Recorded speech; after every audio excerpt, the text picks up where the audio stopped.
It was the most shocking conviction the county had ever seen, because the two men in matching police uniforms weren't cops at all. Not even close. They looked official. Badges gleaming, radio squawking, flashing lights on a dented SUV that screamed authority. But everything was a lie. It started on a Tuesday morning. Suburban calm, coffee brewing, sprinklers ticking. My daughter Emily, 17, was late for school as usual. Then a knock. 2 officers. Or so they claimed. "Ma'am, we're conducting a safety check," the taller one said, voice trained, steady. "We've had reports of minors in danger." I almost laughed. This was a safe neighborhood. The kind where the biggest scandal was a dog off-leash. But something was off. The badges looked shiny. Too new, like props. The SUV had no plates. And both men avoided eye contact when I asked which department they were with. Still, they used the right language. Procedure talk, protective orders, warrants. My mind raced. Emily hovered behind me, confused. Then came the tone shift. "We'll need your daughter to come with us for questioning," said the shorter one. Its phrasing robotic. It wasn't a request. That's when alarms went off in my head. I asked for ID, backup, a phone number to verify. The taller man smiled. Too wide. "Ma'am, this is a sensitive case. Cooperation is best for everyone." My pulse spiked. I stepped back, slammed the door, locked it, and dialed 911. My hand shook. 3 rings. The dispatcher's calm voice asked for details. I spilled everything. She went silent for half a second. Then, "Ma'am, stay inside. Those aren't our officers." Outside, the fake cops were already moving fast. One at the window, the other at the back door. Emily screamed. The whole thing lasted under 2 minutes, but felt like hours. Then, sirens. Real ones. The imposters froze, bolted toward their SUV. But as they sped off, unmarked black vehicles swarmed the street. Windows down, agents shouting.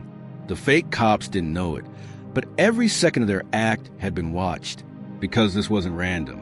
It was part of an operation, an undercover sting that had been building for months. And my house? The final piece of bait. It turns out the FBI had been tracking a group posing as law enforcement officers across 3 states. They'd been kidnapping young women using fake warrants, security clearances, even false custody claims. They blended and looked authentic, and had inside knowledge of procedures. How? No one knew. Until now. When agents cuffed them, I expected tears, begging, and apologies. Instead, both men smiled, small, identical smiles. The shorter one turned to me and whispered, "We almost got her." I'll never forget the tone. Cold amusement, no fear. Then came the first inconsistency. The FBI agent who briefed me, the one in charge, looked almost nervous. He told me their real names, Jacob and Eli Warren brothers. Except those names didn't exist in any federal or local database. No licenses, no employment records, no tax history, nothing. They were ghosts. Days passed. The story blew up online. Fake cops targeting an FBI sting. News van swarmed. Everyone had theories.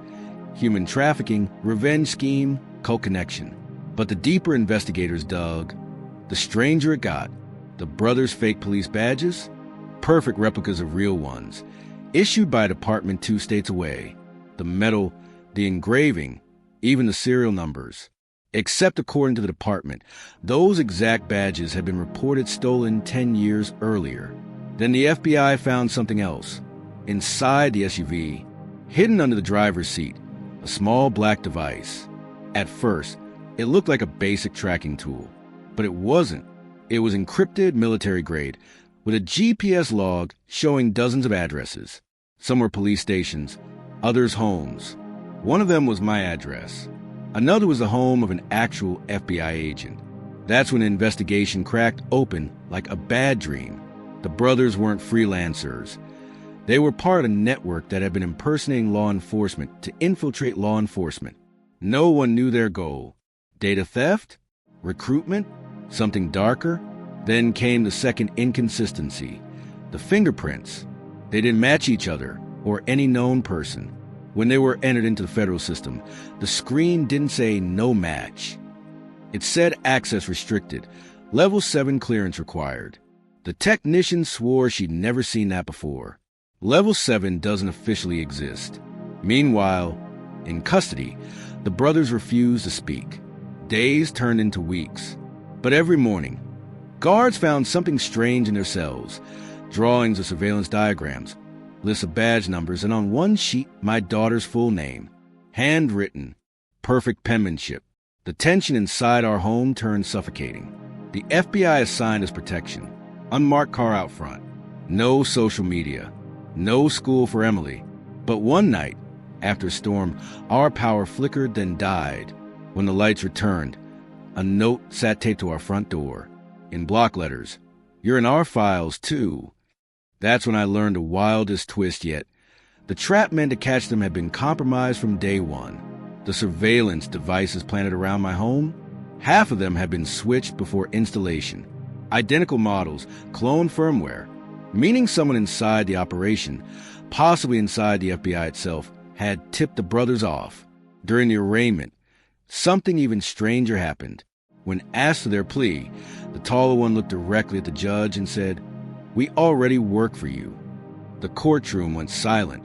He pointed at the prosecution table. "Check your briefcases." Security rushed forward. And inside 3 of the prosecutor's bags were identical flash drives, marked with the FBI emblem. No one had seen anyone place them there. Every drive contained fragments of classified documents.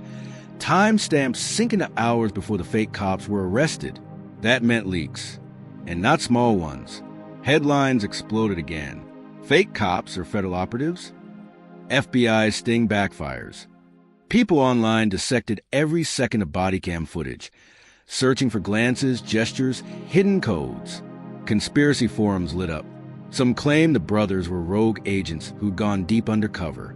Others swore they were escapees from a defunct witness protection program. And here's where it all tilts into a nightmare. 2 days after that hearing, both men vanished from their holding cells. Security footage from a hallway glitching for exactly 7 minutes. When cameras came back online, doors were still locked, cells empty, no signs of escape, no signs of entry. Just one thing left on the wall, scrawled in charcoal, Phase 2. The FBI called it an internal failure. The media called it supernatural. I called it terrifying, because that same night, my protection detail left suddenly. They said orders had changed. But when I called the field office to confirm, they had no record of ever assigning anyone to me.